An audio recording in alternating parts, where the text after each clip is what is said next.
Hello, everyone, and welcome to another lecture in this Transitions to Advanced Mathematics sequence. The previous section, section 7.2, was about the Heine Borel Theorem, and it was a long section using two videos, about an hour each. But we were able to establish a very important result in analysis, namely the Heine Borel Theorem, which states that a subset of the real numbers is compact if and only if that subset is closed and bounded. In order to establish that, we used the completeness of the real numbers. So if you go look back at the proof of the Heine Borel theorem, you'll see that in many areas we used the idea that the real numbers are complete. So this section, we're going to talk about another important theorem in analysis, the Bolzano-Weierstrass Theorem. In order to establish this, we're going to use the Heine Borel Theorem at some point. And the idea of the Bolzano-Weierstrass Theorem is going to be sort of delineated in the following example. So consider some closed interval AB, which is going to be a subset of the real numbers, right? And say we construct a set A, which is by taking points out of AB. Okay, because this interval AB is closed and bounded, it follows that A will also be bounded. So A will be a subset of this interval AB and will be bounded. Now, if we only take a finite set of points from the interval to construct A, then maybe they'll be evenly spaced within the interval, and we can't really say anything else. If we take an infinite number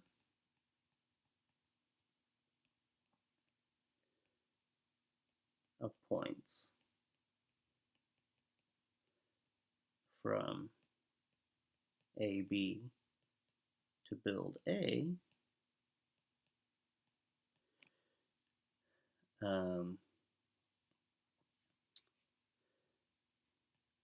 there will be at least one point in AB around which an infinite number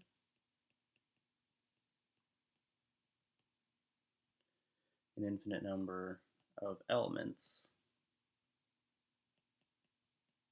of A will congregate.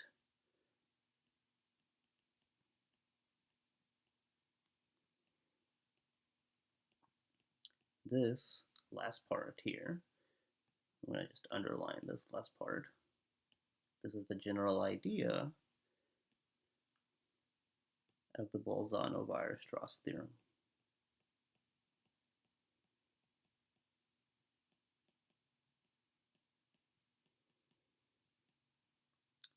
So we're going to develop some of the ideas here, and then we will eventually state it and prove the theorem in this section. So let's start off with an example, right? Let A equal the set 1 minus 1/2, 1/3, minus a fourth, 1/5, dot, dot, dot. Sorry, this should not be a bracket. It should be a brace.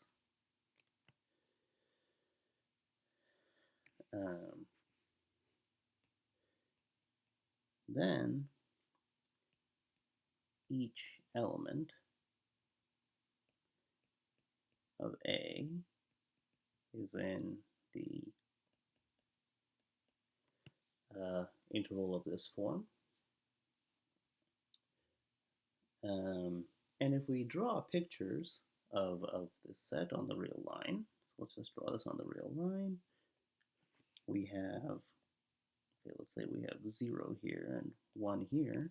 Where are the, and let's say minus 1 here, so where are the points here? Let's just draw the points in blue. We have 1, and then we have minus a half, and then we have like a third,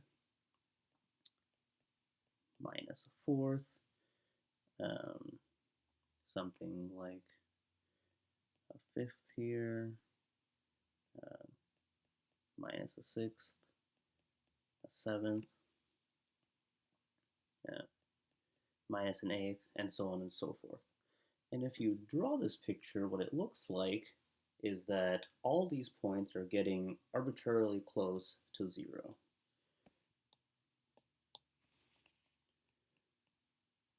The elements are getting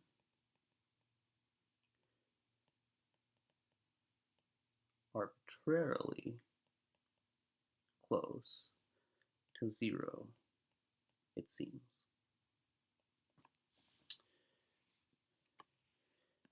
We say 0 is an accumulation point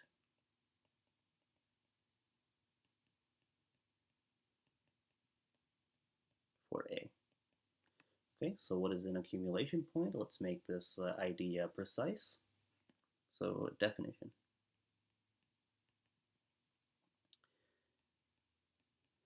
Let A be a subset of the real numbers. The number x is an accumulation point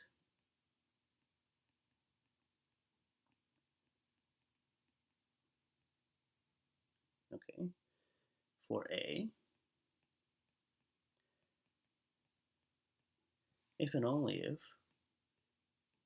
for all delta greater than 0, the delta neighborhood of x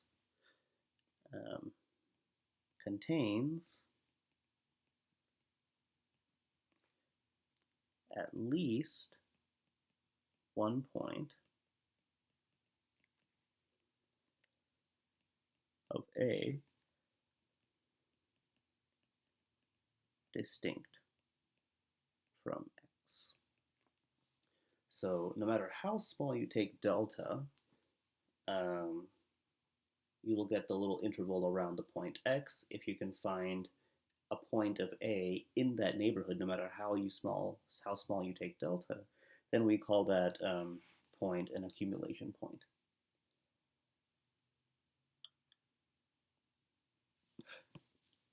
That is, for x to be an accumulation point,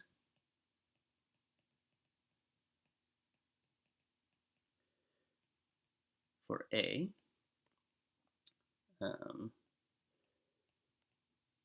for all delta greater than 0, if I take the delta neighborhood around x, and I take out x itself, and I take the intersection with A, that should not be equal to the empty set.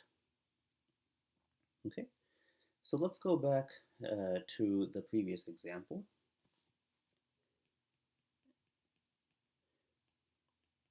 So what was the set? It was 1 minus 1/2, 1/3, minus a fourth, dot, dot, dot. So let's prove that 0 is an accumulation point.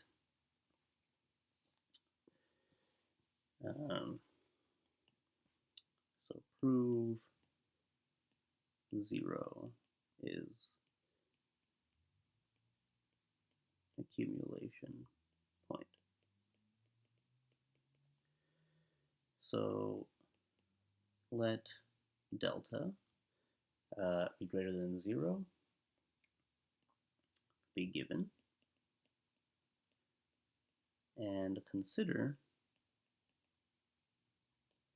the delta neighborhood around 0.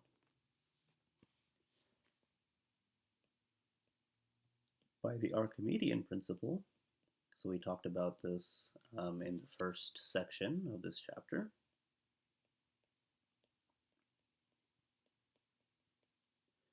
By the Archimedean principle, there exists an odd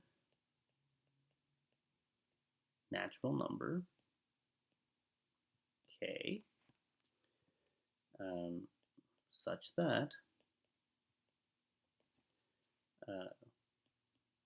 1 over k is less than delta, right? This is the Archimedean principle. Therefore, 1 over k is an element of the delta neighborhood of 0.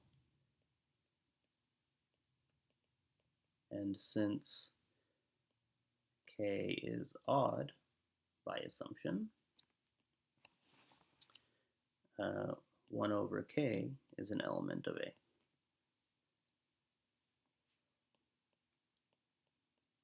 So every neighborhood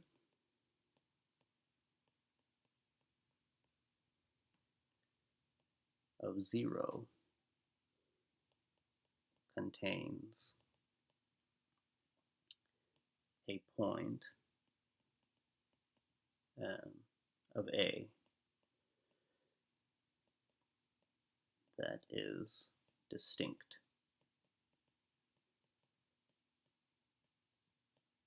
from 0, which is cool. So 0 is an accumulation point for the set A, as we wrote it down. Okay, another example. So this is going to be quite an involved example, just because showing things or accumulation points can sometimes be quite challenging. So let A be the half-closed interval. Prove that the set of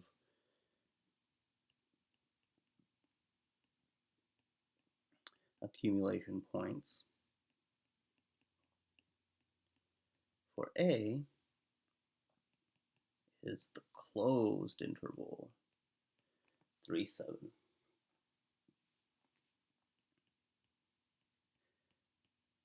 So to prove this, we're going to consider different points. We're going to consider, well, I'll just write it down.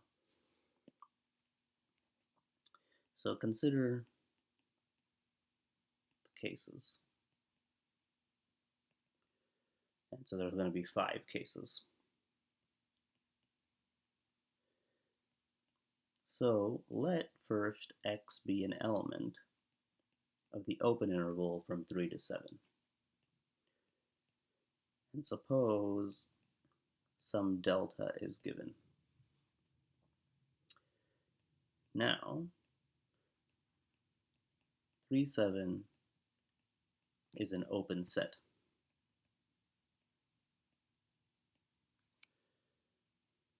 So there exists a beta greater than 0 such that the beta neighborhood of x is contained in that open set.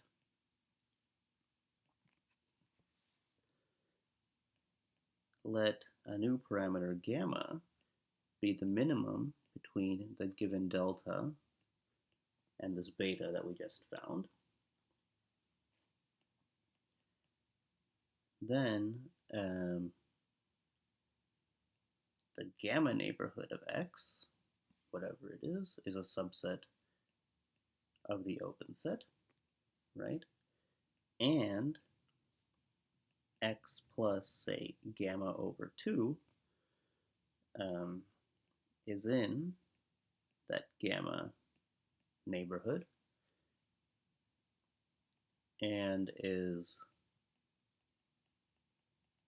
distinct from x. And so if x is in this open interval, it's an accumulation point.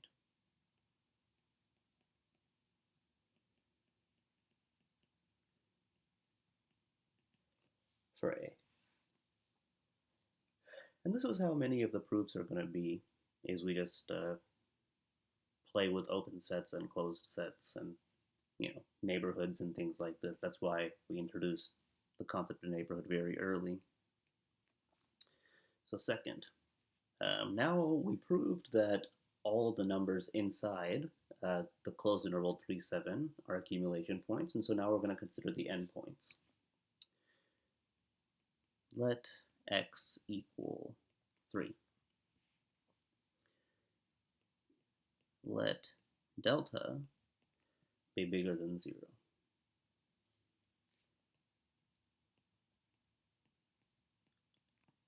If delta is bigger than or equal to 4, then 5 is an element of the delta neighborhood of x. Yeah. And 5 is also an element of the half-closed interval 3 to 7. Also, 5 is distinct from 3. So that's fine. If delta, however, is strictly less than 4, then 3 plus delta over 2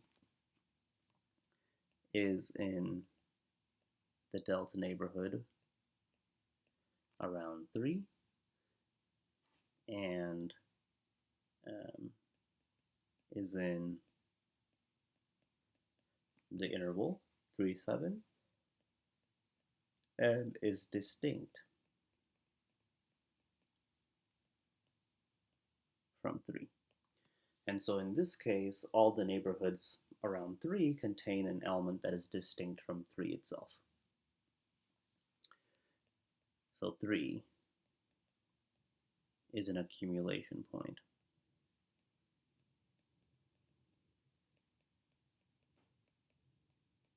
For A.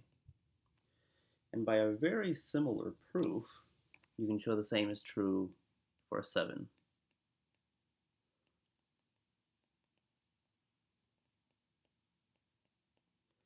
So I'm just going to write by similar proof as 2, x equals 7 is accumulation point.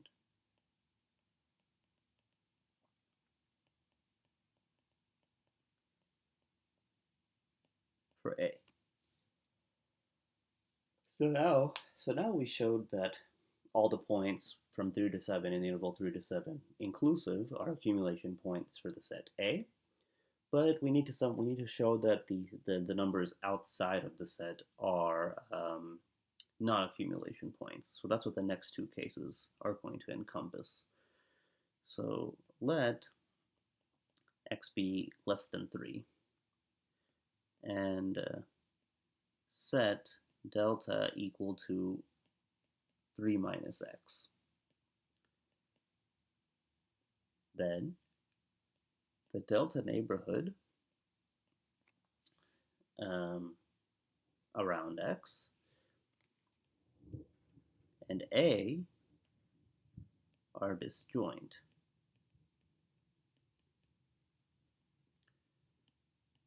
So x is not an accumulation point.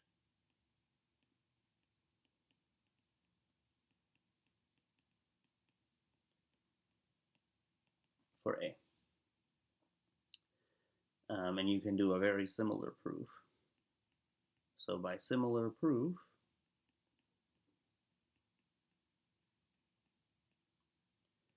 as 4, if x is bigger than 7, x is not accumulation point for A. So the closed interval 3, 7 form accumulation points for this half-closed interval.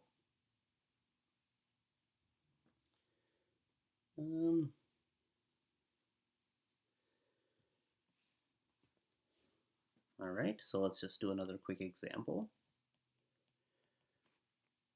So let B be equal to 2, 6 union the singleton 9. The set of accumulation points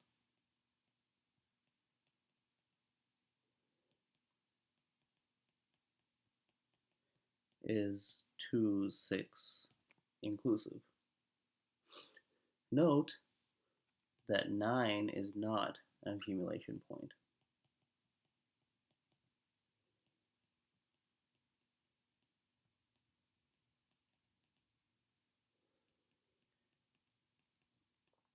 Because, for example, the, say, 0.5 neighborhood around 9 does not contain other points of B. And remember, in order to be an accumulation point, no matter what neighborhood you construct, it should contain points in that neighborhood from the set that are distinct from the point itself. So from these past two examples, you see that an accumulation point of a set is not necessarily an element of the set. And conversely, an element of the set is not necessarily an accumulation point of the set as well. So in the previous example with the half-closed interval 3 and 7, we saw that 7 was an accumulation point. And in the most recent example, we saw that 9, even though it's an element of B, is not an accumulation point in itself.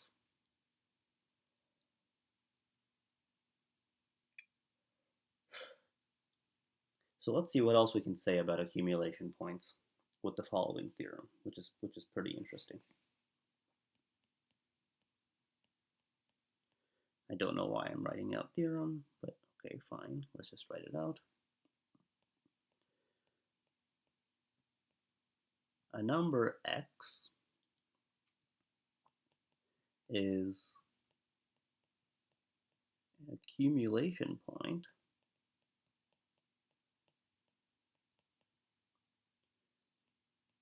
for a set A if and only if for all delta bigger than 0, the delta neighborhood of x contains an infinite number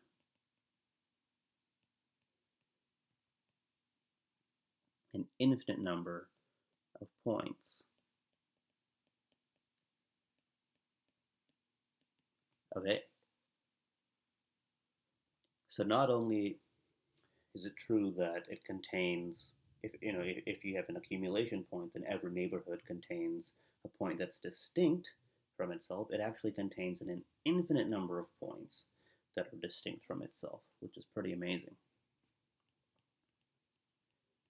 So I'm going to go through the proof here, and hopefully you guys are getting acquainted with the types of proofs that are done in analysis.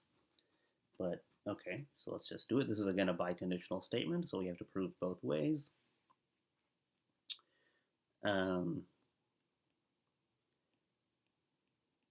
if every neighborhood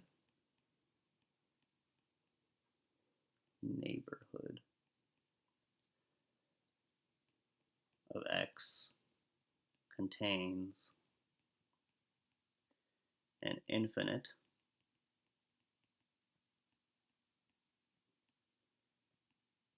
number of points of A, then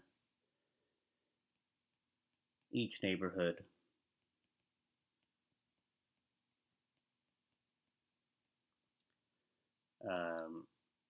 definitely contains at least 1 point of A distinct from X. That's just common sense. So X is an accumulation point.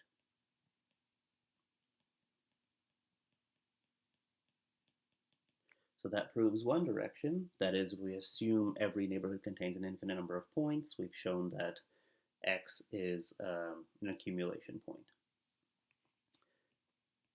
Now, assume X is an accumulation point.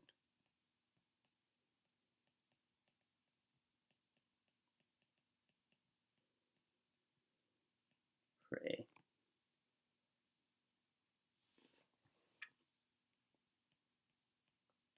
Suppose that the delta neighborhood of X intersected with the set A is finite.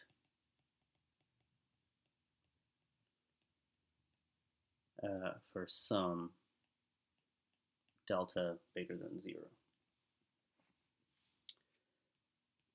Let delta sub 1 be equal to the minimum of measured distances, so you're measuring the absolute value distance between 2 points, such that y is taken from the intersection of the delta neighborhood of X with the set A and is distinct from y. Okay, you could certainly do that.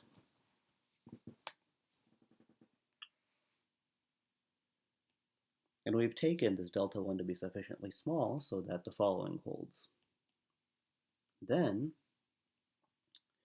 the intersection of the delta 1 neighborhood of X with A is just going to be equal to the singleton X itself, which is a contradiction because X is an accumulation point.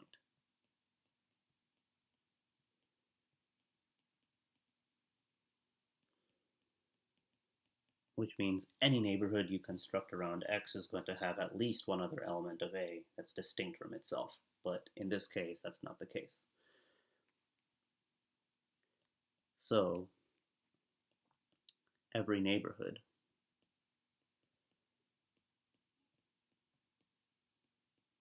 must contain an infinite number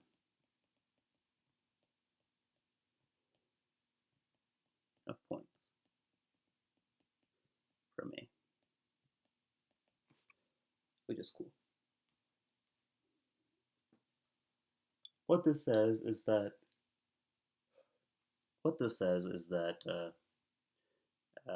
finite set can't have a finite set cannot have any accumulation points. Yeah, so sorry, finite sets, no accumulation points for you.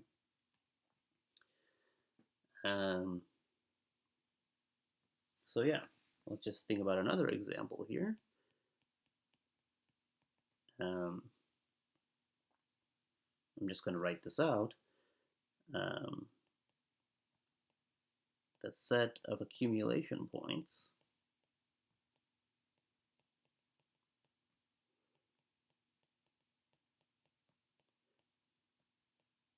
for the rational numbers is, can you guess, is the real numbers.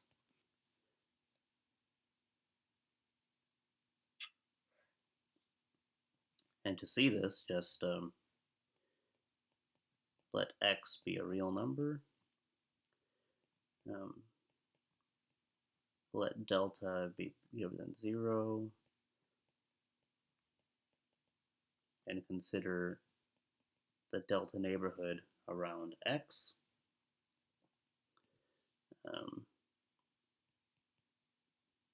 There are infinite rationals there.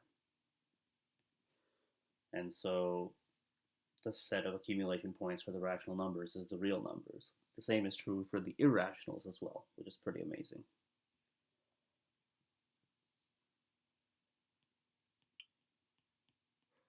This leads to the following definition. So let A be a subset of the real numbers. The set of accumulation points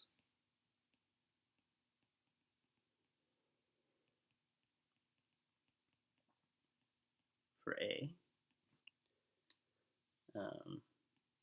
is called the derived set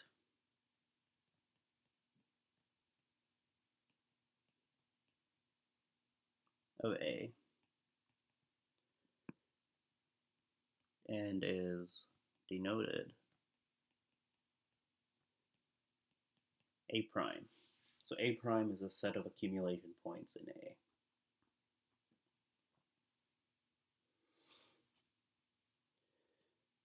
So why did I introduce this? Because, well, for example, now you can say that the derived set of the rational numbers is the real numbers.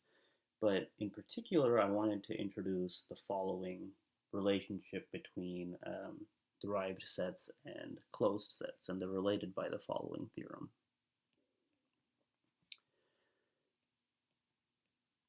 A set A is closed if and only if the derived set is a subset of A. So basically, if a set contains all of its accumulation points, it's closed, is what it says, is what this theorem says. So let's prove this.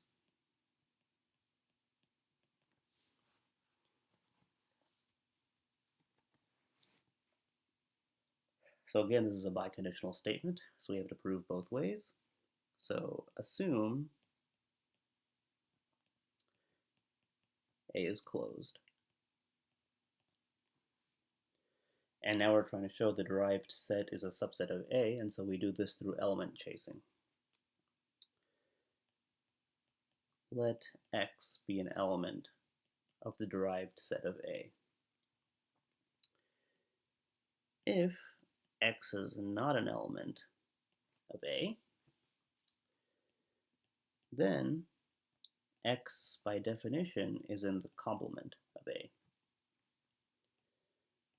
an open set, right? So remember the relationship between open sets and closed sets. Because A is closed, its complement is going to be open.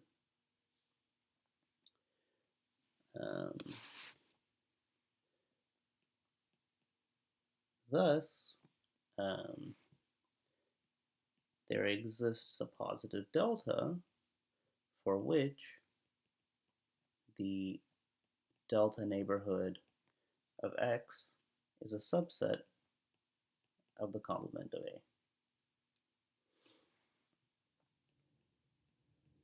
But then,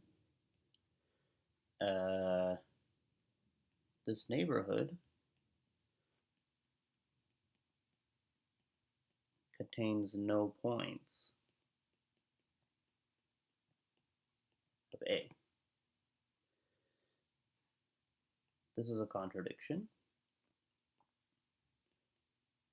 because X is an accumulation point.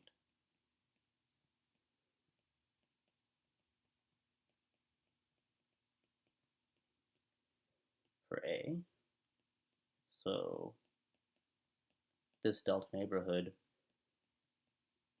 should contain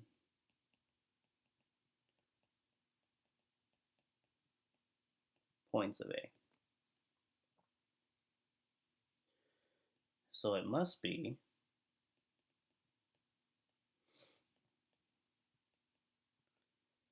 that X is in A.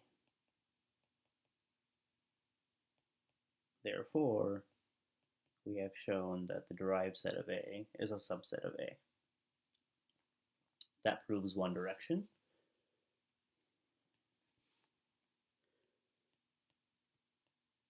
Now assume the derived set of A is a subset of A. Need to show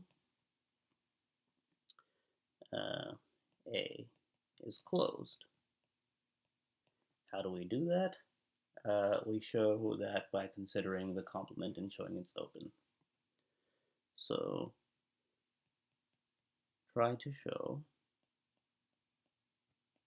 the complement of A is open.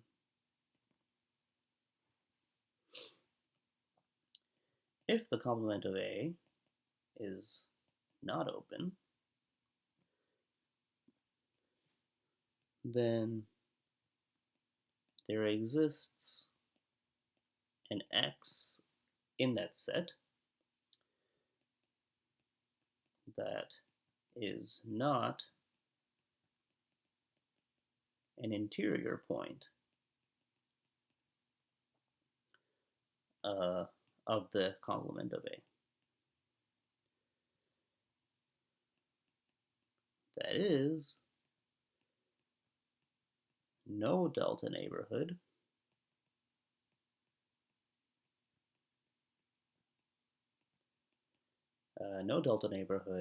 of X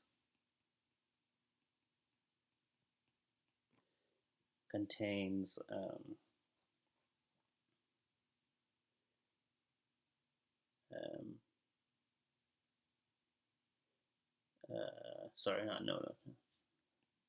that's wrong. Each delta neighborhood of X contains a point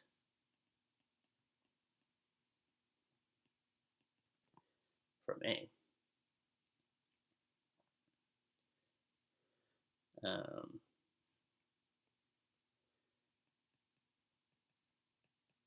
This point must be different from X, since X is in the complement of A. Thus,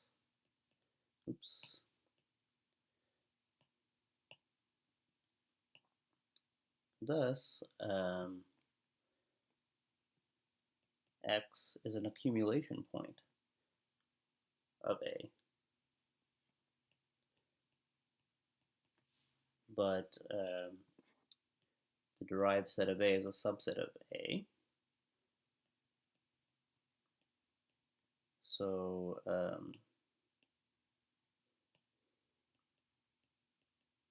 X is an element of A. That's a contradiction because we assumed it's in the complement. So A is closed. Dun, dun, dun, dun. So that's the end of that proof. So we proved this relationship between the derived set and closed sets. And now we're finally in position to be able to prove sort of the crowning jewel of this section. So, dun, dun, dun, dun. The Bolzano-Weierstrass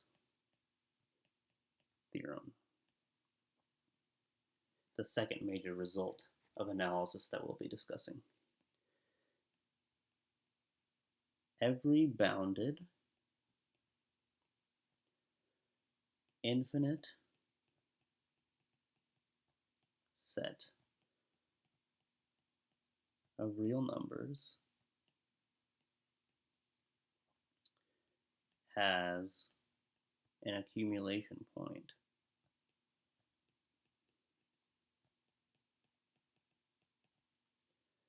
in R, in the real numbers.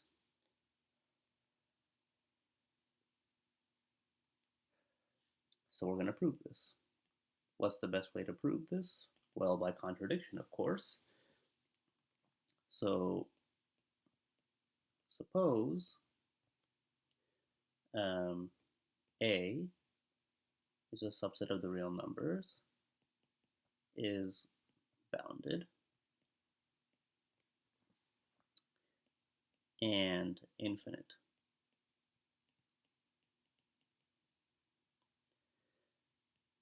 But has no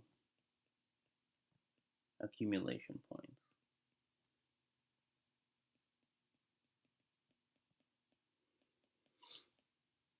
That is, the derived set of A is the empty set. Now, it follows, because the empty set is a subset of every set, that the derived set of A is a subset of A. By the previous theorem,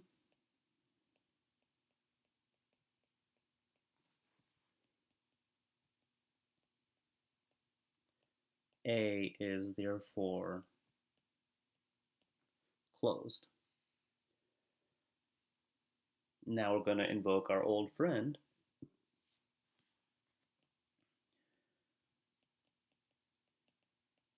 by Heine Borel Theorem. Because A is closed and it's bounded, so oops, sorry about that, because it's bounded and closed, by Heine Borel Theorem, A is compact.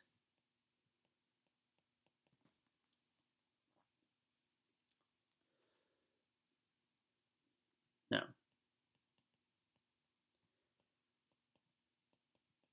since A has no accumulation points, for each x in A, there exists a delta indexed by x, such that for each x there's a delta such that the intersection of the delta x neighborhood with A equals just the point itself, x itself. That means it contains no other points of A other than itself. Thus, if y is an element of A and x does not equal y, then y is not an element of the delta x neighborhood of x.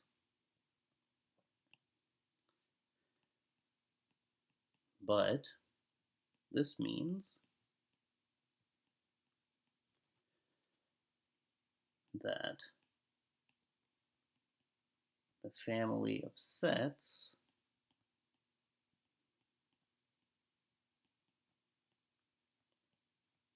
of these delta x neighborhoods with x taken from A is an infinite collection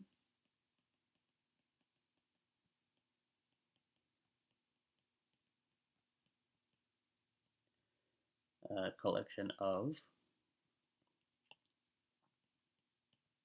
open sets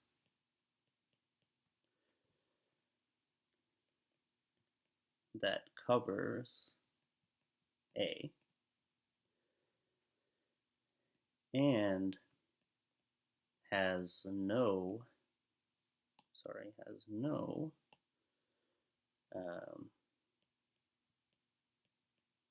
subcover other than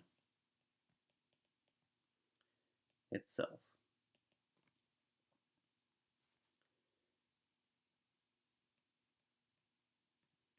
That is, this cover has no finite subcover. So, do you all see the contradiction now? I hope you do. The contradiction now goes back to what we proved, that A is compact, but we found a cover that has no finite subcover. So this is a contradiction because A is compact.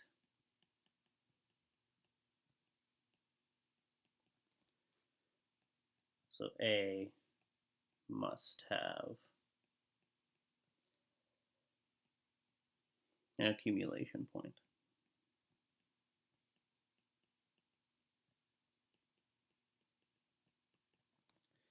And that's it. So that's the proof of the Bolzano-Weierstrass theorem. Probably you'll see a different version of this if you go on to take an analysis class. So when I first took an analysis class, the way it was presented to me was in the following way. Every bounded sequence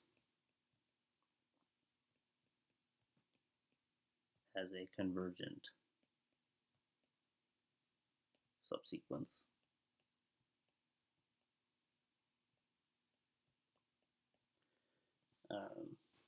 But it's the exact same thing. It's just the same theorem stated in a different way. So that's it. That's the lecture. That's section 7.3. I hope you're learning something. I hope you're challenging yourself and learning a lot. This is important information. It's a lot of structure about the real numbers. So thanks for paying attention. Thanks for listening. And I'll see you in the next lecture. Thanks.